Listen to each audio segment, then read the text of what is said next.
자, 대리의 두 번째 시간입니다. 자, 제2절 대리 행위 파트에 들어가도록 할까요?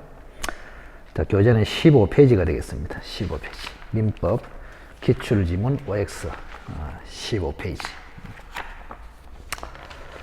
자, 대리 행위는 크게 세 가지로 나눠져 그죠?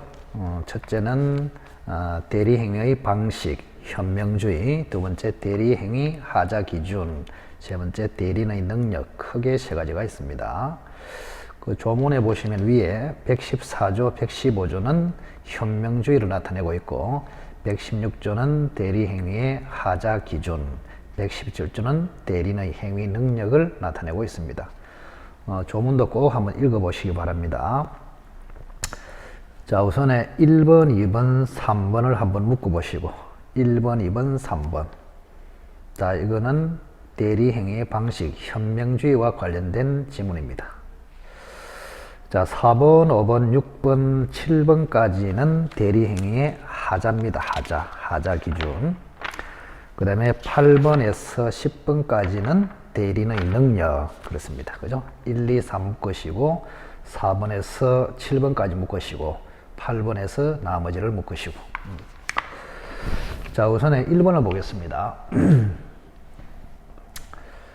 자, 갑의 대리인 을은 갑소의 부동산을 병한테 매도하기로 약정했다. 을이 계약서에 갑의 이름을 기재하고 갑의 인장을 날인한 때도 유효한 대리행위가 될 수 있다. 이거는 대리행위의 방식을 어떻게 하느냐 그런 이야기죠. 자, 이 대리의 특징은요. 자, 대리행위는 대리인이 하는데 대리행위의 효과, 즉 권리 의무는 갑에게 귀속된다. 뭐 이게 대리의 특성이 되겠습니다. 그러면 그렇게 되기 위해서는 을은 계약을 할 때 일정한 방식을 취해야 됩니다. 즉 본인을 위한 것임을 표시하는 방식을 취해야 된다. 그거를 현명이라고 합니다. 대표적으로 갑, 대리인, 을, 이게 가장 원칙적인 현명이 되겠습니다. 그래서 누가 보더라도 을은 갑을 위한 것임을 표시하고 있다. 자, 그래야 이 매매 계약의 효과는 갑에게 귀속됩니다. 자, 그런데 우리 판례는 대리인 을만 해도 현명이 된 것으로 처리합니다. 이렇게.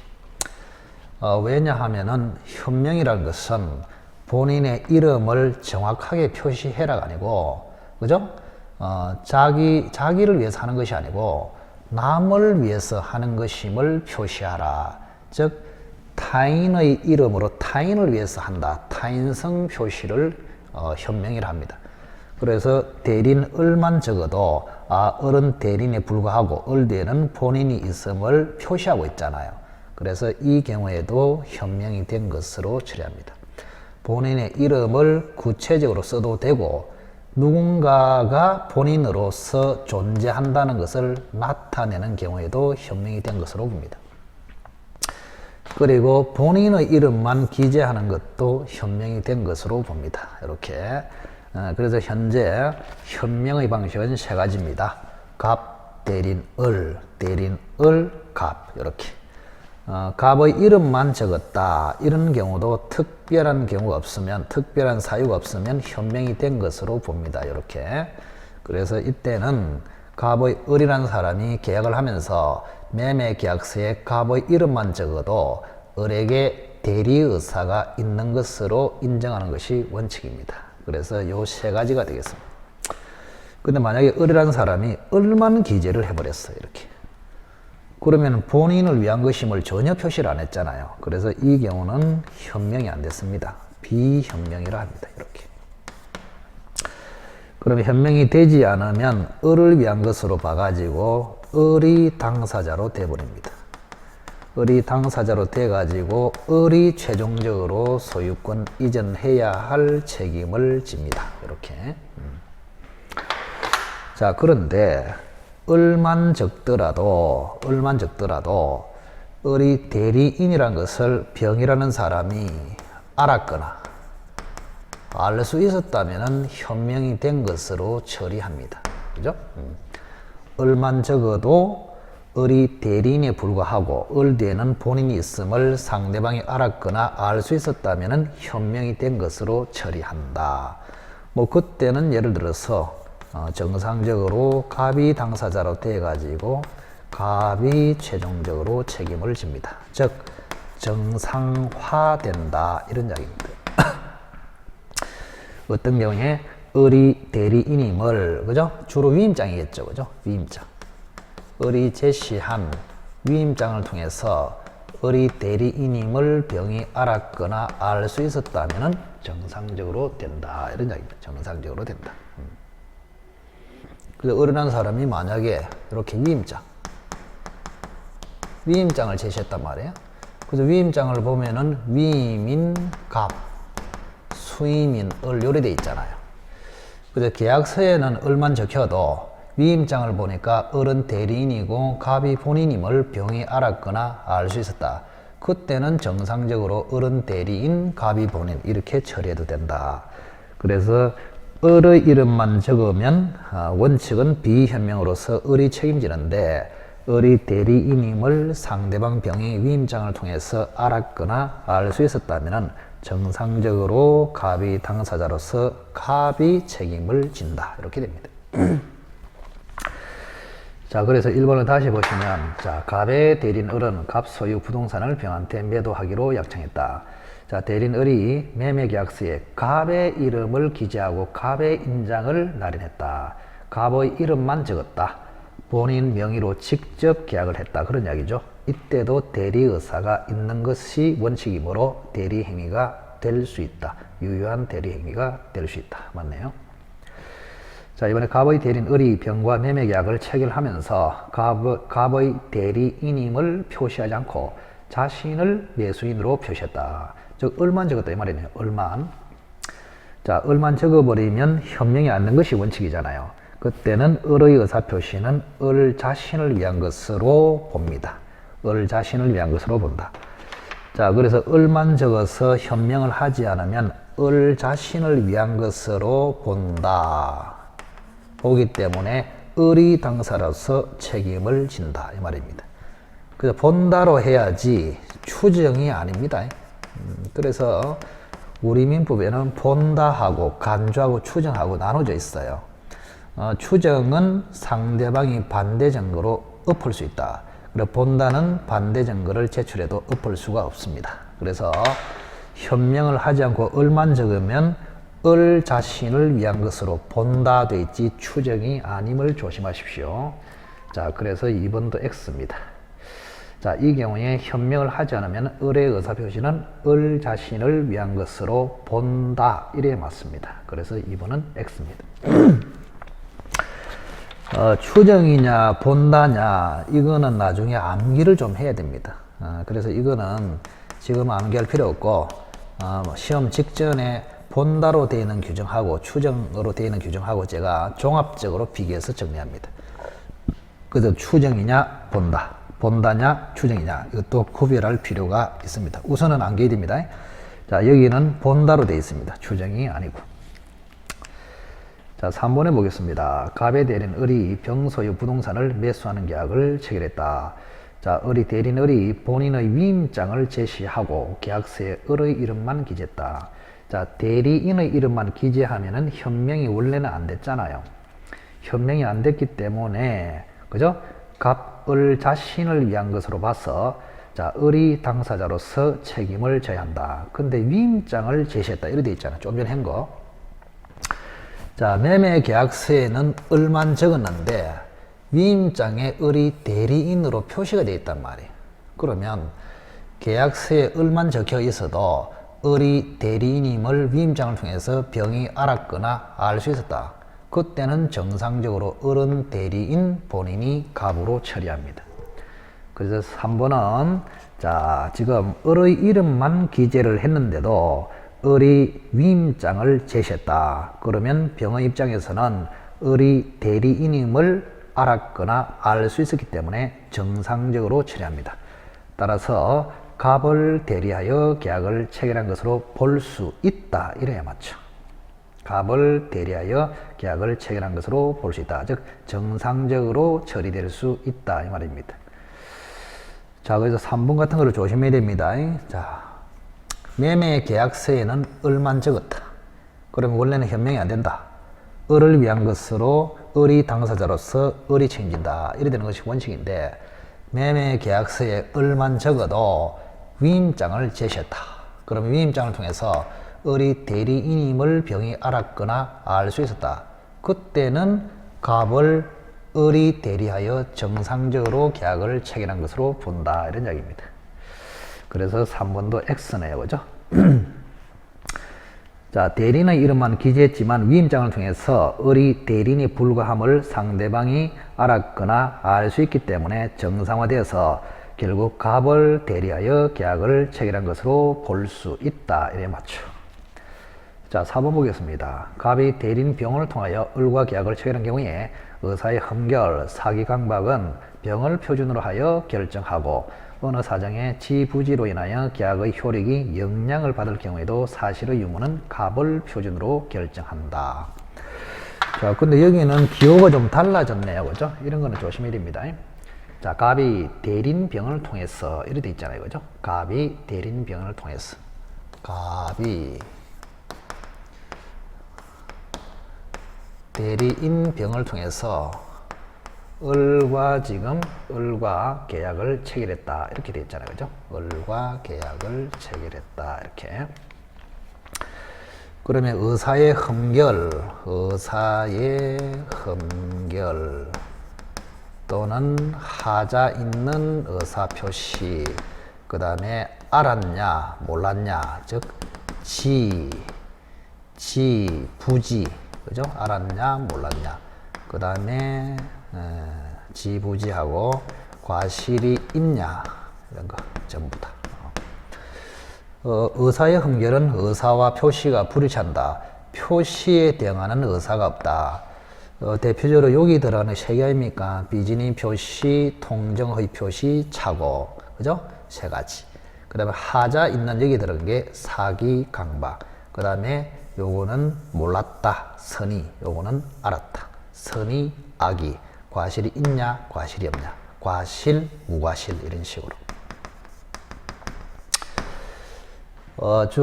이 대리행위에 의사의 흠결이 있느냐, 그죠?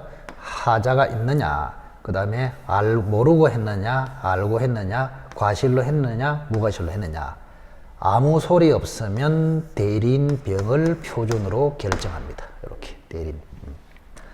의사의 흠결, 하자 있는 의사표시, 선의, 악의, 과실, 무과실. 거기에 이제 116조 있잖아요. 그죠? 1항에 보시면 의사의 흠결, 사기, 강박 또는 알았거나 과실로 알지 못한 것으로 인하여 영향을 받을 경우에 그 사실의 유무는 대리인을 표준으로 하여 결정한다. 대리인 기준입니다. 병을 기준으로 결정을 한다. 그렇게. 자, 그래서 4번은 다시 보시면, 자, 의사의 흠결, 사기, 강박은 병을 표준으로 하여 결정하고 지부지로 인하여 계약의 효력이 영향을 받을 경우는 갑을 표준으로 결정. 틀렸네요. 자, 어쨌든 전부 다 병을 표준, 대리인 표준으로 결정합니다. 그래서 4번은 뭐 때문에 틀렸나? 지부지로 인하여 계약의 효력이 영향을 받을 경우에도 갑이 아니고 대리인 병을 표준으로 하여 결정한다. 이렇게 맞습니다. 4번은 X입니다. 자, 그래서 한 번 더. 자, 의사의 흠결, 하자 있는 의사표시, 몰랐냐, 알았냐, 과실이냐, 무과실이냐. 자, 비진이 표시냐, 그 다음에 통정의 표시냐, 착오냐, 사기냐, 강박이냐, 몰랐냐, 알았냐, 과실이 있냐, 없냐. 전부 대리인을 표준으로 하여 결정하는 것이 원칙입니다. 자, 4번 X고 5번 보겠습니다. 대리행위에 있어서 진위 아닌 의사표시인지 여부는 대리인을 기준으로 결정한다. 맞습니다. 자, 요거를 비진위 표시로 했느냐, 통정허위 표시로 했느냐, 착오가 있느냐, 사기 강박으로 했느냐, 전부 대리인 기준으로 판단을 합니다. 자, 5번도 맞네요. 그죠? 자, 6번. 갑의 이미 내린 을은 갑 소유 부동산을 병한테 매도하기로 약정했다. 을이 병의 기망행위로 매매계약을 체결한 경우에 갑은 이를 취소할 수 있다. 6번. 자, 다시 한번 들어가겠습니다. 자, 여기는 기호가 좀 달라졌기 때문에, 자, 갑이라는 사람이 토지를 가지고 있고요. 을한테 대리권을 줬습니다. 이렇게. 자, 을은 갑을 대리해서 병한테 매매를 합니다. 이렇게. 자, 을이 병의 기망행위로 이래 됐습니다. 자, 병으로부터 사기를 당했네요. 그죠? 사기. 자, 그러면 요 대리행위에 하자가 있느냐 이 말입니다. 하자가 있느냐. 자, 하자가 있으면 취소도 할 수 있다. 이런 이야기입니다. 그죠? 자, 우리가 사기를 예를 들어서 시험에 잘 내거든요. 자, 병이라는 사람이 본인에게 사기를 쳤어. 우선 사기에서는 사기 친 사람에게 하자가 있는 것이 아니고 사기를 당한 사람이 하자가 있습니다. 사기를 당했기 때문에 하자 있는 의사 표시를 했다 이 말입니다. 사기 친 사람은 나쁜 놈이고 당한 사람이 하자가 있는 것입니다. 그러면 병이 본인에게 사기치면은 본인에게 하자가 있어요. 그럼 본인에게 하자가 있어도 대리행위는 하자가 없습니다. 그래서 취소가 안 돼요. 왜? 본인에게 하자가 있어도 대리행위의 하자 기준이 안 됩니다. 그래서 결론적으로 병이 대리인에게 사기쳐야 대리인에게 하자가 있고 대리인에게 하자가 있어야 대리행위도 하자가 있고 따라서 취소할 수 있고 이래 됩니다. 근데 취소 자체는 취소권도 권리이기 때문에 본인이 가지는 것이 원칙입니다. 자, 그래서 결론적으로 병이 대리인에게 사기쳐야 대리행위를 취소할 수 있고 대리행위에 하자가 있고 대리행위를 취소할 수 있고 취소 자체는 본인이 하는 것이 원칙이다. 이렇게 됩니다. 자, 그래서 5번은 맞네요. 그죠? 자, 대리인이 병의 기망행위로 매매계약을 체결한 경우에 갑은 취소할 수 있다. 정확하게 맞습니다. 자, 7번에 갑의 대리인 을이 병의 배임행위에 적극 가담하여 갑을 대리하여 병 소유 토지를 이중으로 매수한 경우에 그 사정을 모르는 갑은 유약의 소유권을 취득한다. 이렇게 되어 있습니다. 자, 갑의 대리인 을이 병의 배임행위에 적극 가담을 했다. 병의 배임행위에 적극 가담했다. 이렇게 되어 있네요. 자, 요거는 이중매매하고 관련해서 잠시 그림을 한번 그려보도록 하겠습니다. 자, 병이 이제 매도인의 최초의 소유자네, 그죠? 병. 그림이 여기 좀 애매하네. 자, 여기 한번 보겠습니다. 자, 병이라는 사람이 누군가에게 A에게 1차 매매를 했단 말이에요. 1차 매매를 했는데 A 앞으로 아직 등기를 안 했어요. 안 했습니다.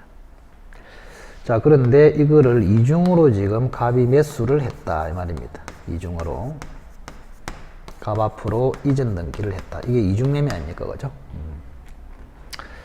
자, 병이라는 사람이 A에게 매매를 했음에도, 그죠? 병은 또다시 배신을 해서 갑한테 매매를 했다. 이렇게 돼 있습니다. 자, 그런데 요 이중매매는 아무 소리 없으면 유효입니다. 유효인데, 그런데 적극 가담을 해버리면 반사회적 무효로 바뀝니다. 이렇게 적극 가담을 해버리면. 근데 문제가 되는 것이 갑이 이중매매를 직접 한 것이 아니고 갑의 대리인 을이 지금 했다 이 말입니다. 이중매매를. 자, 그러면 적극 가담의 주체가 본인 갑이냐 대리인 을이냐 이런 이야기입니다. 이건 어렵게 생각하지 마시고 어쨌든 본인은 효과를 받는 사람이고 이중매매를 하는 사람은 대리인입니다. 그럼 당연히 대리인이 적극 가담해야 이 이중매매는 반사회적 무효로 갑니다. 이 사람은 가만히 있는 사람인데, 그죠? 그래서 이 매매 계약을 하는 대리인 을이 적극 가담을 해야 됩니다. 즉 요청하고 회유하고 권유해야 됩니다. 본인이 요청하고 회유하고 권유해봤자 적극 가담으로서 반사회적 무효가 안 된다 이 말입니다. 그래서 어쨌든 간에 본인은 천지도 모르고 있어도 본인의 대리인이 적극 가담해서 이중매매를 하면은 이중매매는 반사회적 무효입니다. 그래서 시험에 잘 오는 게 본인이 설사 선일지라도 대리인이 적극 가담을 하면은 이중매매는 무효이다. 이렇게. 자, 그래 7번은 다시 보겠습니다. 갑의 대리인 을이 병의 배임 행위에 적극 가담하여 갑을 대리하여 병 소유 토지를 이중으로 매수한 경우에 그 사정을 모르는 갑은 유효하게 토지 소유권을 취득한다. 틀렸네요. 그죠? 그래서 아까 본인은 천지도 모르고 있어도 대리인이 적극 가담을 해버리면 이중매매는 반사회적 무효로서 선의의 갑은 소유권을 취득할 수 없다. 이런 선의의 갑이라도 소유권을 취득할 수 없다. 그 7번은 X가 되겠습니다. 하여튼 기호가 좀 이렇게 안 좋게 나오네요. 그죠? 갑, 을, 병 이러면 좀 좋은데 그래서 기호가 달라질 때는 그림을 신속하게 이렇게 배치를 한번 해봐야 됩니다. 7번은 기호 때문에 헷갈리는 경우도 있습니다. 자, 8번에 보시면 미성년자 을이 갑을 대리하여 병과 계약을 체결한 경우에 갑은 당연히 계약을 취소할 수 있다. 자, 대리인의 능력입니다. 이제 대리 능력. 자, 여기서 한번 볼까요?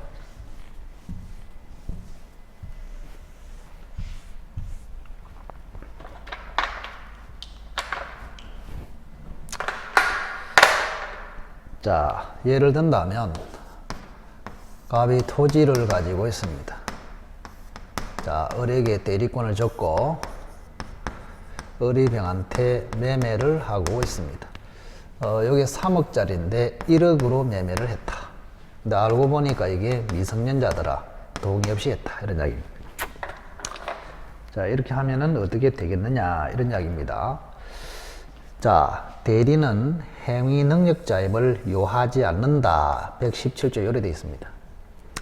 그래서 대리인에게는 행위 능력이 없어도 된다. 즉 행위 능력이 없는 행위 무능력자 또는 제한 능력자, 대표적으로 미성년자도 그죠? 대리 행위를 할 때는 법정 대리인 동의 없이도 혼자서 완벽하게 할 수 있다. 이런 이야기입니다. 그래서 대리인에게 행위 능력이 필요하지 않기 때문에 대리인에게 행위 능력이 없다는 것을 이유로 이 대리 행위를 어느 누구도 취소할 수 없다. 그런 이야기입니다. 취소 금지다. 그런 이야기입니다. 그래서 이 원래 미성년자는 자기 토지를 매매할 때는 동의 없이 할 수 없어요. 그래서 동의 없이 했다면 취소가 돼요. 근데 대리인으로 살 때는 자기 토지가 아니고 남의 토지를 매매를 하기 때문에 손해봐도 지가 보는 것이 아니잖아요. 그래서 대리인으로서 매매를 할 때는 미성년자로서 해도 성년자처럼 취급하겠다. 이런 이야기입니다. 그래서 미성년자로서 대리 행위를 했다고 해서 하자 있는 대리 행위가 아니에요. 따라서 어느 누구도 취소할 수가 없습니다. 그래서 8번은 틀렸네요. 미성년자 을이 갑을 대리하여 병과 계약을 체결한 경우에 본인 갑은 당연히 그 계약을 취소할 수 있다. 취소할 수 없습니다. 대리는 미성년자라도 괜찮기 때문에 하자가 없는 대리행위, 따라서 본인도 취소할 수 없다. 그렇게 보시면 되겠습니다. 자, 9번은 조금 어렵네요. 9번은 다음에 하기로 하고 좀 넘기도록 하겠습니다. 자, 9-1번 한번 보실까? 자, 제한 능력자, 즉 미성년자인 대리인이 법정 대리인 동의 없이 대리 행위를 하더라도 괜찮죠? 괜찮기 때문에 법정 대리는 대리 행위를 취소할 수 없다. 맞네요. 그래서 9-1은 결국 대리는 제한 능력자라도 괜찮다. 행위 능력이 없어도 된다. 행위 능력자임을 요하지 않는다. 따라서 미성년자라도 법정 대리인 동의 없이 얼마든지 완벽하게 대리 행위를 할 수 있으므로 그 대리 행위는 하자가 없습니다. 따라서 법정 대리인도 본인도 무조건 대리 행위를 취소할 수는 없습니다. 자, 그래서 을의 법정 대리인 아버지가 을다시예요. 그래서 대리인이 미성년자임을 이유로 대리 행위를 본인도 취소할 수 없고 대리인도 취소할 수 없고 법정 대리인도 취소할 수 없고 상대방도 취소할 수 있고 어느 누구도 미성년자임을 이유로 취소할 수는 없다. 이런 이야기입니다. 자, 10번에 대리는 의사 능력자임을 요하지 않는다. 틀렸네요. 대리는 행위 능력자임을 요하지 않는다. 이래 맞죠. 의사 능력은 요합니다. 의사 능력은 있어야 된다. 그래서 결론적으로 의사 능력은 있어야 되고 행위 능력은 필요가 없다. 이런 이야기입니다. 만약에 의사 능력까지 없는 사람이 대리인이 됐다. 그러면 대리 행위는 바로 무효로 가버립니다. 자, 의사 능력이 없는 사람은 대표적으로 행위 능력이 없는 사람 미성년자죠. 대표적으로 의사 능력까지 없으면 요거는 대표적으로 정신병자나 만취자입니다. 자, 정신병자나 만취자는 대리인으로 행위할 수 없어요. 만약에 대리인이 만취 상태나 정신병자로서 매매를 했다면 이 매매는 즉시 무효로 갑니다. 그래서 대리인에게는 행위 능력은 없어도 되지만 의사 능력은 반드시 있어야 한다. 그 점을 강조를 하겠습니다. 그렇게 보시면 되겠습니다. 자, 여기까지가 대리행위가 되겠습니다. 대리행위. 자, 그 다음에 이제 3절에 복대리가 있네요. 복대리. 복대리도 시험에 잘 나오는데 간단하게 처리하도록 하겠습니다. 복대리.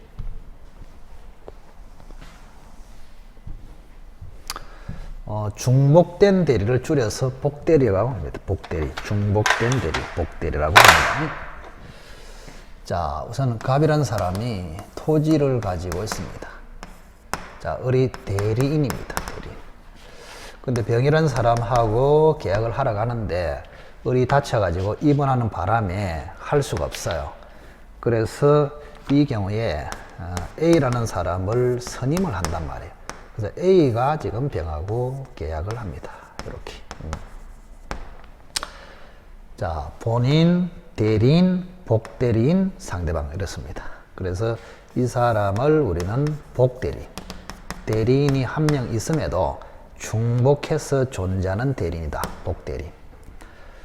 자, 그러면 이 A라는 사람은 특징이 잘 보시면, 그죠? 선임은 을이 합니다. 을이. 대리인이 선임은 하지만 원래 갑의 대리인이다. 이렇게 됩니다. 자, 그리고 복대리는 항상 을의 선임 행위로만, 법률 규정으로는 선임이 안 돼요. 그래서 선임 행위로만, 수권 행위로만 선임되기 때문에 항상 뭐요? 항상 임의대리입니다. 복대리는 항상 임의대리인이다. 이렇게. 그러면 이 A를 복대리인이라 하고 A를 선임하는 행위를 복임행위라고 합니다. 복대리 선임행위, 복임행위. 자, 이 복임행위는 가장 큰 특징이, 그죠? 자, 대리인이 선임한다. 대리인이 자기의 이름으로 선임을 한다. 이 말이 가장 중요합니다. 자기의 이름으로. 이렇게. 현명이 안 됐다 이 말이죠. 자기의 이름으로.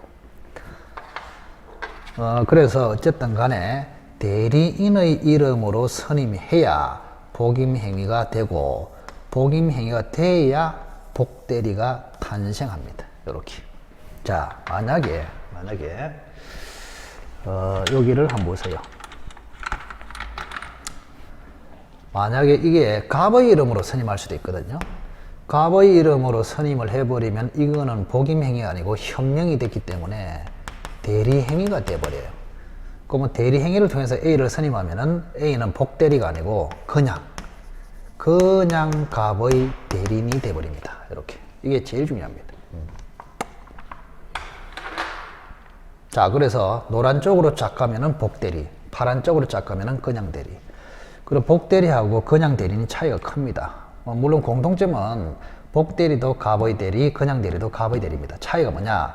복대리는 대리인에게 종속되는 갑의 대리인입니다. 즉, A가 만약에 복대리가 되어버리면 을의 대리권이 소멸하면은 A의 복대리권도 당장 소멸합니다. 근데 그냥 대리인 되면은 을의 대리권이 소멸해도 A의 대리권은 그대로 존속합니다. 이런 큰 차이가 있어요. 그죠? 그리고 또 여기서 잘 나오는 게, 자, 복임행위는 대리행위가 아니에요. 응? 대리행위는 본인의 이름으로 해야 대리행위가 되잖아요. 근데 복임행위는 대리인이 대리인의 이름으로 했단 말이에요. 그래서 복임행위는 대리행위가 아니고 일종의 수권행위다. 이것도 시험에 잘 나옵니다. 일종의 수권, 대리권 수여 행위로 봅니다. 이렇게 수권행위. 자, 그리고 을이라는 사람은 두 종류가 있잖아요. 그죠? 을. 법정 대리.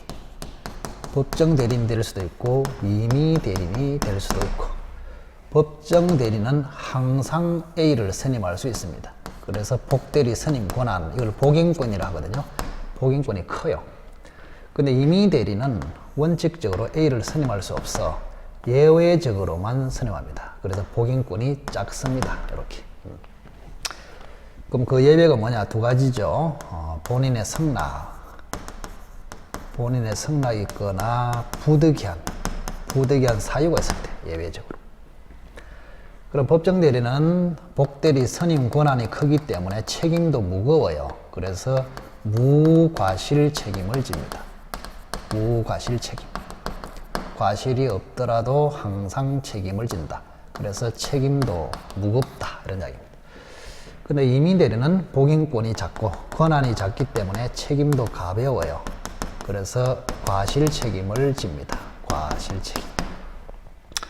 정확하게는 선임 감독상의 과실 책임이다. 과실 책임. 이렇게 됩니다. 그 다음에 A가 또 복대리를 선임할 수 있고, 또 A-도 다시 복대리를 선임할 수 있습니다. 대리인이 복을, 복이 복복을, 복복이 복복복을 선임할 수 있어. 근데 전부 다 임의 대리인이기 때문에 임의 대리인이 복대리를 선임하는 요건을 갖춰야 합니다. 그래서 무조건 복복거릴 수는 없고, 그죠? 갑의 성낙이나 부득이한 사유가 있어야 A가 A-를, A-가 A2-를 선임할 수 있다. 이렇게. 자, 그러면 1번 한번 보실까요? 복대리는 대리인의 대리행위에 의해서 선임되는 본인의 대리다. 틀렸습니다. 자, 복대리는 대리인의 대리행위가 아닙니다. 복임행위. 대리행위가 아니잖아요. 대리행위가 되어버리면 복대리인이 아니고 그냥 대리인이 되어버립니다. 그래서 1번은 대리행위에 의하여, 요게 틀렸습니다. 대리인의 수권행위에 의해서 이렇게 해야 됩니다. 자, 이번에 법정 대리인이 선임한 복대리는 임의 대리다. 맞네요. 법정 대리인이 선임했던, 임의 대리인이 선임했던 복대리는 항상 선임행위, 즉 복임행위를 통해서 선임되므로 복대리는 항상 임의 대리다. 자, 3번에 복대리는 그 권한 안에서 대리인의 이름으로 법률행위를 한다. 틀렸네요. 자, 복대리인도 갑의 대리인입니다. 갑의 대리인이기 때문에 갑을 현명을 해야 됩니다. 갑을 현명. 그래서 3번 틀렸죠. 대리인의 이름이 아니고 본인의 이름으로 법률 행위를 한다. 현명을 본인을 위한 것임을 표시해서 하기 때문에 대리인의 이름이 아니고 본인의 이름으로 법률 행위를 합니다. 대리인의 이름을 할 때는 복임행위는 대리인의 이름으로 하지만 법률행위, 즉 대리행위는 대리인의 이름이 아니고 원래 본인 갑의 이름으로 한다. 이렇게 됩니다. 조심해야 됩니다. 복임행위는 대리인의 이름으로, 대리행위는 갑의 이름으로, 이렇게. 복임행위는 을의 이름으로, 대리행위는 갑의 이름으로. 헷갈리면 안 됩니다. 자, 3-1. 복대리는 권한 내에서 대리인을 대리한다. 틀렸네요. 본인을 대리한다. 이래야겠죠. 복대리도 본인의 대리인이기 때문에 복대리는 대리인의 대리인이 아니고 본인의 대리인입니다. 그래서 본인을 대리한다. 3-1은 X. 자, 4번에 임의 대리는 언제든지 복대리를 선임할 수 있다. 틀렸네요. 법정 대리는 이래야 맞습니다. 자, 법정 대리는 언제든지 선임할 수 있고 임의 대리는 본인의 성낙이나 부득이한 사유가 있어야 선임할 수 있다. 4번은 X. 자, 이번에 임의 대리인이 본인의 성낙을 얻어서 복대리를 선임하는 경우에 본인에 대하여 선임 감독에 관한 책임이 없다. 자, 임의 대리는, 자, 좀 전에 임의 대리는 본인의 성낙이나 부득이한 사유가 있을 때 복대리인을 선임할 수 있습니다. 그리고 임의 대리는 예외적으로만 선임할 수 있는 복인권이 작기 때문에 책임도 가볍습니다. 그래서 선임 감독상의 과실 책임만 진다. 그래서 갑의 허락을 받아서 A를 선임했다 치더라도 책임이 없다 그러면 안 됩니다. 그래서 갑의 승낙을 받으면 A를 선임을 할 수 있다 그 말이지, 을이 A의 행위에 대해서 책임 자체를 안 진다가 아닙니다.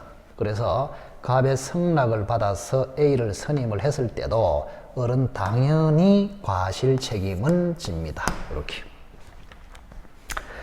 그래서 5번은 맞네요. 이미 대리인이 본인을 승낙을 얻어서 복대리를 선임했다. 잘 선임했네. 그리고 이미 대리는 복대리인 행위에 대해서 선임 감독이 관한 책임이 있다. 즉 과실 책임이 있다. 이래 맞잖아요. 5번은 X가 되겠습니다. 자, 6번에 이미 대리는 본인의 지명에 의해서 복대리를 선임하는 경우에는 부적임 불성실함을 알고 본인에 대한 통지나 그 해임을 게을리한 때가 아니면 책임없다. 자, 이거는 조금 어려워서 지금 다음에 다시 한번 보시기로 하고 5월 6월 달에 강의를 듣고 나서 보면 쉬워요. 그래서 6번은 우선 제외하겠습니다. 자, 7번에 법정 대리는 부득이한 사유가 있는 때가 아니면 복대리를 선임할 수 없다. 틀리네요. 법정 대리는 언제나 선임할 수 있고 임의 대리는 본인의 승낙이나 부득이한 사유가 있는 때가 선임할 수 있는 경우다. 그래서 7번은 법정 대리인이기 때문에 언제나 선임할 수 있다. 이래 맞죠. 7번은 X입니다. 자, 8번에 부득이한 사유로 복대리를 선임하는 법정 대리는 선임 감독에 관해서만 책임이 있다. 자, 원래 법정 대리는 무과실 책임인데 요 책임이 경감될 수도 있습니다. 경감. 즉 선임 감독상의 과실 책임으로 경감될 수도 있다 이 말입니다. 어느 경우냐? 부득이한 사유로 선임했을 때. 이렇게 꼭 기억하십시오. 자, 법정 대리인의 책임은 무과실 책임인데 만약에 부득이한 사유로 복대리를 선임한 경우에는 과실 책임으로 경감된다. 이렇게. 자, 그래서 8번은 맞죠. 부득이한 사유로 복대리를 선임한 법정 대리는 선임 감독에 있어서 과실이 있는 경우에만 책임이 있다. 선임 감독에 관해서만 책임이 있다. 그 말은 선임 감독상의 과실 책임이 있다. 그런 뜻입니다. 맞네요. 9번은 너무나 당연한 소리고 10번 복대리권은 대리권의 존재와 범위에 영향을 받는다 그랬죠. 복대리하고 대리는 종속관계입니다. 그죠? 그래서 대리는 모권, 복대리권은 작권입니다. 그래서 모권이 소멸하면 작권도 소멸합니다. 복대리권의 범위는 대리권의 범위를 벗어날 수가 없어요. 그래서 10번은 틀렸습니다. 복대리권은 대리권의 존재와 범위에 영향을 받는다. 이렇게 됩니다. 자, 11번도 어렵기 때문에 일단은 제외입니다. 자, 12번에 대리인이 복대리 선임한 후에 사망하거나 대리권을 상실하여도 복대리권은 소멸하지 않는다. 자, 여기 보세요. 대리권이 소멸하면은 복대리권도 소멸하잖아요. 자, 그러면 대리인이 사망하거나 이래 돼 있잖아. 그러면 대리인이 사망하면은 대리권이 소멸하잖아. 그럼 대리권이 소멸하면은 복대리권도 소멸합니다. 자, 그래서 대리인이 복대리인을 선임한 후에 사망했다. 그러면 대리권이 소멸했네. 자, 대리권이 소멸했거나 대리권을 상실하면은 복대리권은 당연히 소멸합니다. 12번은 X가 되겠습니다. 대리권이 소멸하면은 복대리권도 소멸한다. 대리인이 사망하면은 대리권이 소멸하므로 복대리권이 소멸한다. 그래서 12번도 X가 되겠습니다. 자, 13번에 대리인의 성년 후견이 개시가 되면은 그가 선임한 복대리인의 대리권도 소멸한다. 맞네요. 자, 대리권이 소멸한 사유는 본인의 사망, 대리인의 사망, 대리인의 파산, 대리인의 성년 후견 개시. 그럼 여기는 대리인이 성년 후견 개시가 됐다 했기 때문에 대리권이 소멸하잖아요. 그럼 대리권이 소멸하면은 복대리권도 당연히 소멸. 그래서 맞네요. 그죠? 자, 대리인이 성년 후견 개시가 됐다. 그게 쉽잖아요. 그죠? 요 대리권이 소멸하는 사유를 알면은, 그죠? 당연히 소멸하잖아. 그래서 대리권 소멸 사유는 본인의 사망, 대리인의 사망, 대리인의 파산, 대리인의 성년 후견 개시. 그래서 대림이 성년 후견계시가 되어도 대리권 소멸, 복대리권 소멸. 그 13번은 맞네요. 그죠? 자, 오늘은 복대리까지 했습니다. 좀 쉬었다가 다음에 무권대리로 들어가도록